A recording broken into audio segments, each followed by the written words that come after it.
अभिनंदन अधिरथ, अभिनंदन। देखो भाइयों, इसके पुत्र ने पराक्रम करके जीवन दान दे दिया इस हत्यारे को।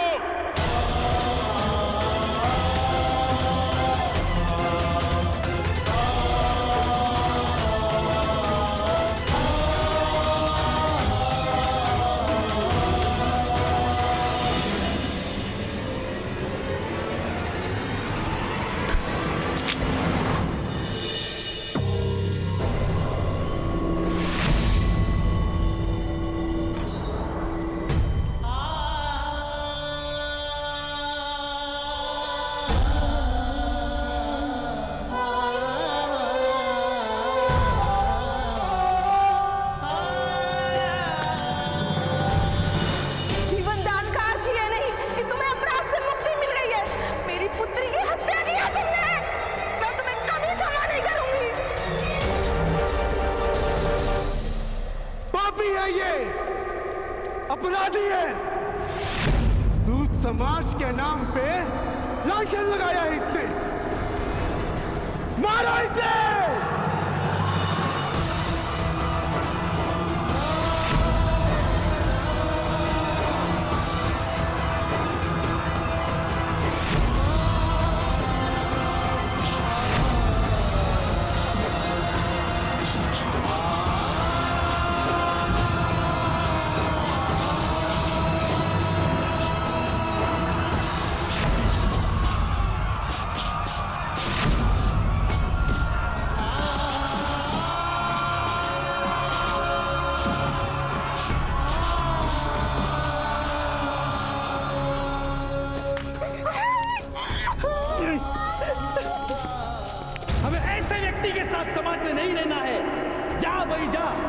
परिवार को लेकर कहीं और चला जा।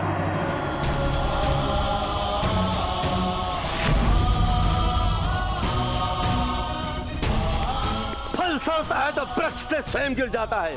तुम भी इस कलंक को लेकर मृत्यु को प्राप्त हो जाओ। जाओ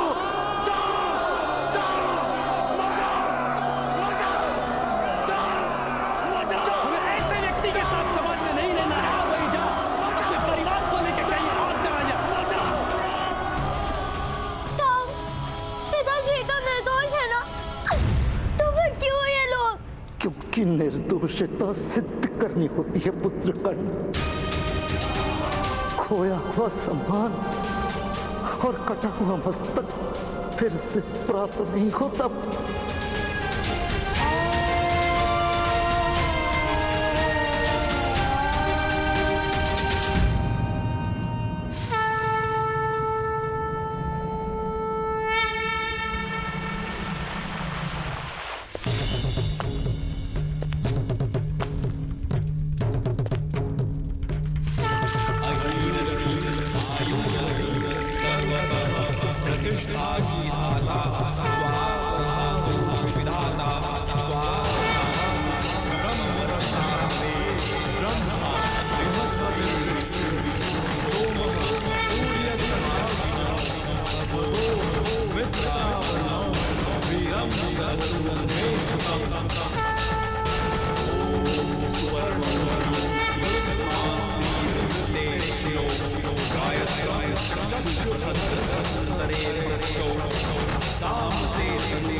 वत्स गांधारी, तुम्हारा कल्याण।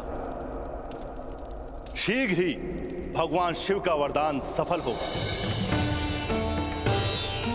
100 पुत्रों के कलनाद से तुम्हारा भवन गूंज उठेगा। मैंने 101 घड़ों में 101 जीव स्थापित किए हैं। 101 महामुनि? तुम्हें एक कन्या प्राप्त करने की इच्छा थी ना वत्स गांधारी? महादेव ने तुम्हें 100 पुत्रों के साथ एक कन्या का भी दान दिया है। इन घड़ों में औषधि और तेल में सारे जीव आकार प्राप्त कर रहे हैं।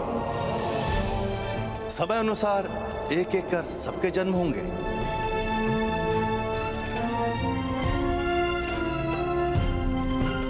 प्रणाम महामुनि। मेरी बहन के पुत्र शीघ्र ही जन्म लेंगे गांधार राज शकुनी। महामुनि, मेरा पुत्र मेरे पश्चात कुरुराष्ट्र का राजा तो बनेगा ना? पुत्र धृतराष्ट्र, तुम संतान प्राप्त करने का सुख भोगो। अपनी योजनाओं का भार अपनी संतान के सर रखकर उसके जीवन में क्यों महत्वाकांक्षाओं का विष घोल रहे हो? अभी तो वो जन्मा भी नहीं। समय से पूर्व समय की गति को जानना भी एक अभिशाप है। इसीलिए इस समय चिंताओं का त्याग करो वत्स। ये उत्सव का समय है।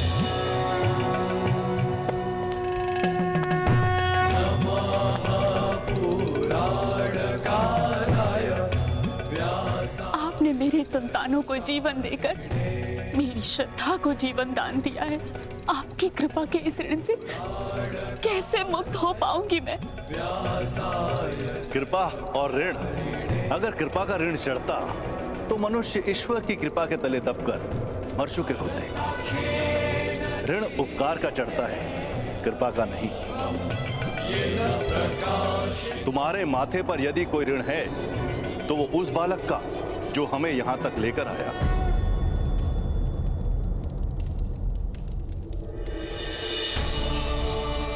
मैं उसके जीवन को सुख से भर दूंगी,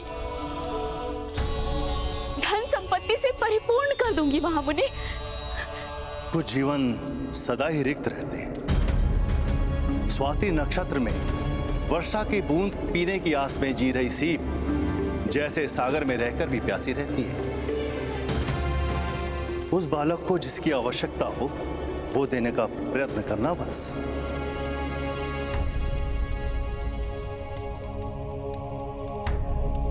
सैनिक, उस बालक और उसके पिता को राज्यसभा में प्रस्तुत किया जाए।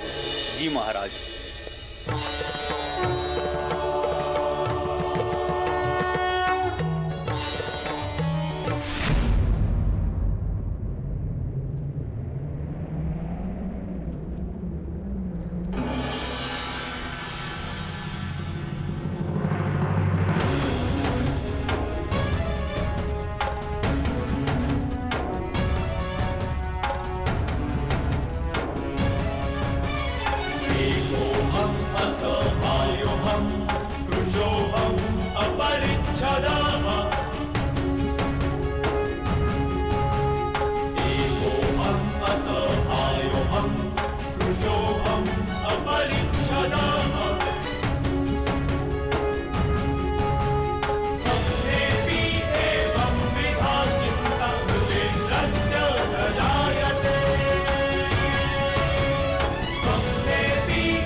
मेरे निकट आओ।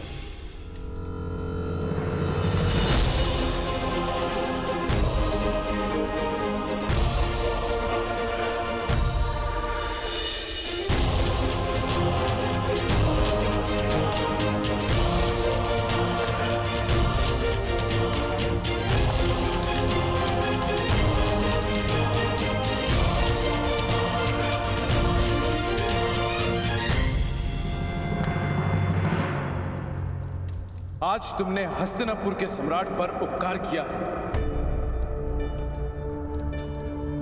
बताओ, क्या पुरस्कार प्राप्त करने की इच्छा है?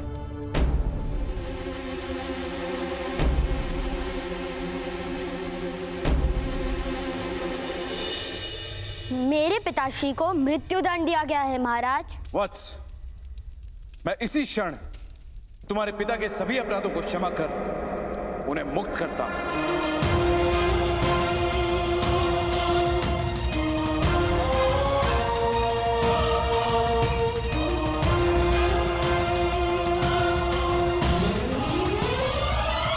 मैं पिताश्री की मुक्ति मांगने नहीं आया हूं महाराज।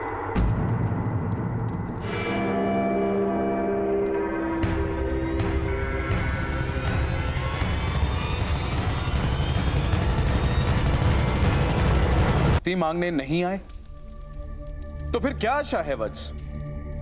क्या मांगने की इच्छा है तुम्हारी? मेरे पिताश्री को मृत्यु दंड दीजिए महाराज।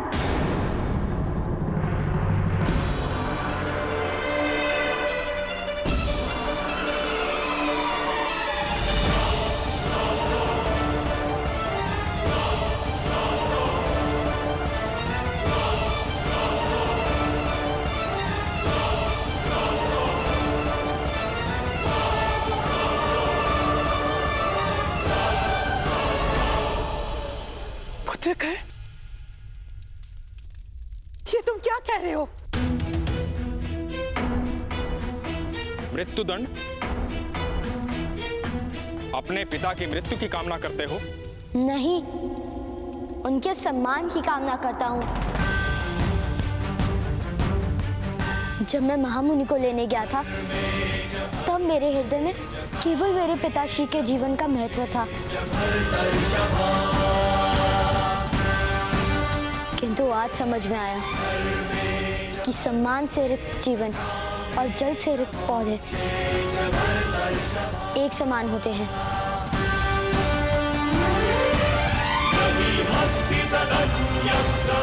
देह अदेह सूख ही जाते हैं। इस आरोप के कारण उनका सम्मान टूटा है। या तो सम्मान पूर्वक जीने का अधिकार दीजिए, अन्यथा मृत्यु दंड दीजिए।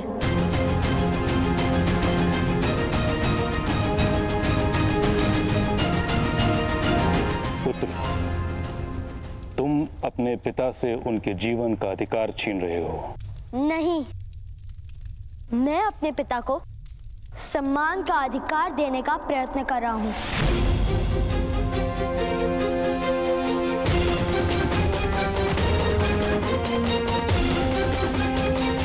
क्या तुमने अपने पिता से पूछा कि वो मृत्यु के लिए सज्ज हैं?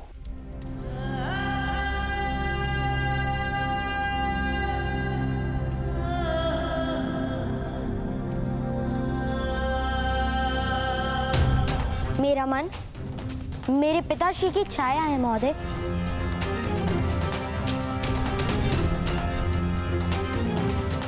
मैं अपने मन को प्रश्न करता हूं, तब उसका उत्तर मेरे पिताश्री देते हैं।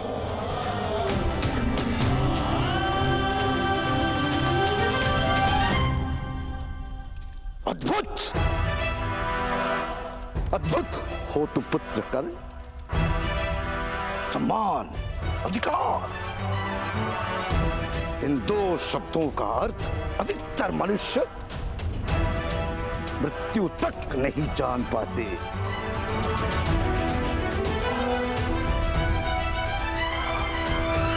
क्या आशा है बालक? मेरे पिताश्री ने उस भुगत ग्राम के कुएं में विष नहीं डाला था।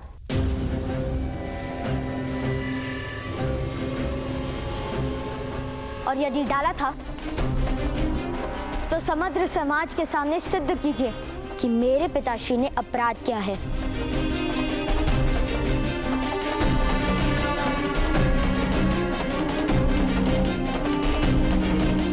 अन्यथा स्वीकार कीजिए कि मेरे पिता को सम्मान का अधिकार है। अपराध का निर्णय प्रमाणों पर आधारित होता है। तुम्हारे पास क्या प्रमाण है कि तुम्हारे पिता ने अपराध नहीं किया? जिसने वास्तव में अपराध किया है वही प्रमाण है कि मेरे पिता निर्दोष हैं।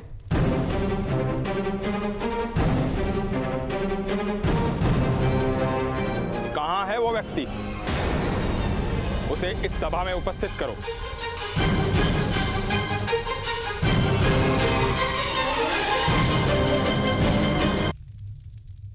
मैं नहीं जानता वो कौन है।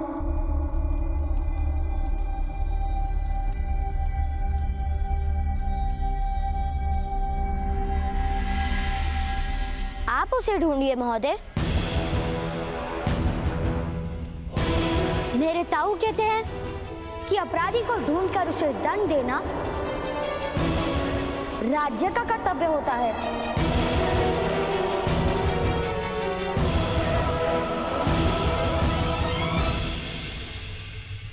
उद्दंड हो तुम बालक। महामहिम, सत्य सदा उद्दंड ही होता है। असत्य को हाथ जोड़ने पड़ते।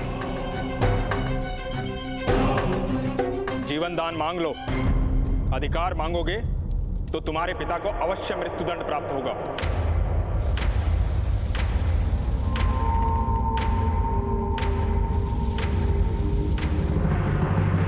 मेरे पिता ने शिक्षण दिया है कि हम सूत हैं, श्रम करके धन कमाते हैं, दान नहीं लेते।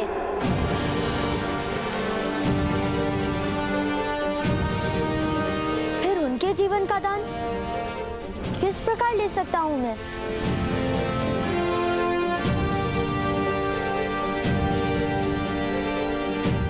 मैं उस अपराधी को राज्यसभा में अवश्य उपस्थित करूंगा।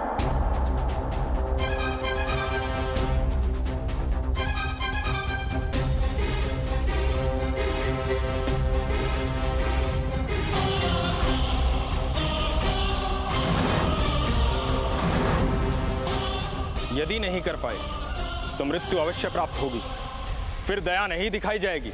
अपराध सिद्ध हो ही नहीं सकता महोदय। मुझे मेरे पिताश्री पर पूर्ण विश्वास है।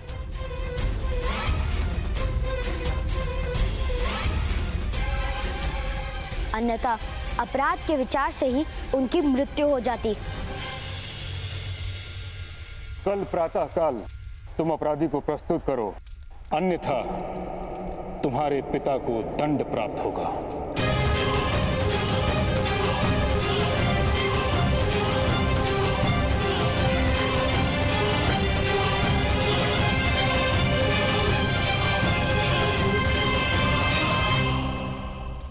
समय है, दान मांगो, अधिकार नहीं। मेरे ताऊ कहते हैं कि अधिकार तो ईश्वर देता है, मनुष्य तो केवल उसे स्वीकार करते हैं।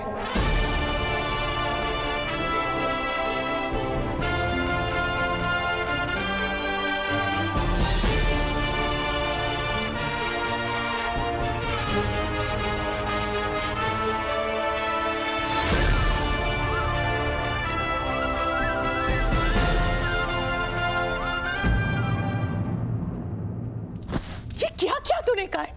क्या विचार करके ऐसा अनुचित वरदान मांगा?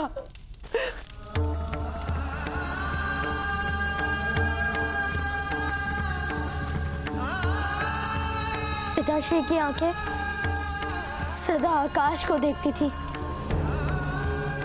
भूमि पर गड़ी आंखें मैं नहीं देख पाया माता। ग्रामजनों के शब्दों से जब पिताश्री का अंतर जल रहा था तो मुझे ऐसा प्रतीत हुआ कि समग्र सृष्टि जल रही है। और इसलिए तुमने अपने पिता के लिए मृत्यु दंड मांग लिया? नहीं माता, भ्राताश्री ने सम्मान का अधिकार मांगा है। सम्मान का अधिकार मांगा है? मूर्ख हो तुम दोनों। अरे सूत है हम, कौन सा राजकुल में जन्मे हो जो सम्मान के अभ्यास जीवन भर किया होगा? न्याय मांगने चला, वो भी किससे? उन क्षत्रियों से, ऊंचे वर्ण के समाज से, अरे जो हमें क्षमा तक नहीं करते, उनसे न्याय मांगने चला। विषैले नाक से आलिंगन की आशा कौन करता है? इस तरह तो तुमने जीते जी अपने पिता की चिता जला दी।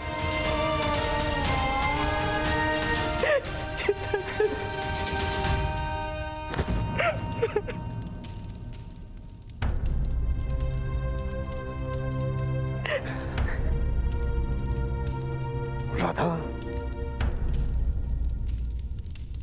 वृक्ष को हठपूर्वक मोड़ कर रख दो तो कुछ काल पश्चात वो सीधा होना भूल जाता है। तुम्हारी स्थिति ऐसी ही है, हमारे समाज की स्थिति ऐसी है। हमें सम्मान और स्वतंत्रता का मूल्य ही अब समझ में नहीं आता। किसने मांगी स्वतंत्रता आपसे? किसे अपने जीवन से पीड़ा है? केवल आपको। जेठ जी, जिन्हें सुख के स्वप्न देखने में रुचि है, उनकी निद्रा तोड़ने का यज्ञ क्यों आरंभ किया आपने? और उस यज्ञ में मेरे आर्य की बलि क्यों देना चाहते हैं आप? नहीं माता, पिताश्री का बलिदान नहीं होगा। भ्राताश्री पे विश्वास रखिए।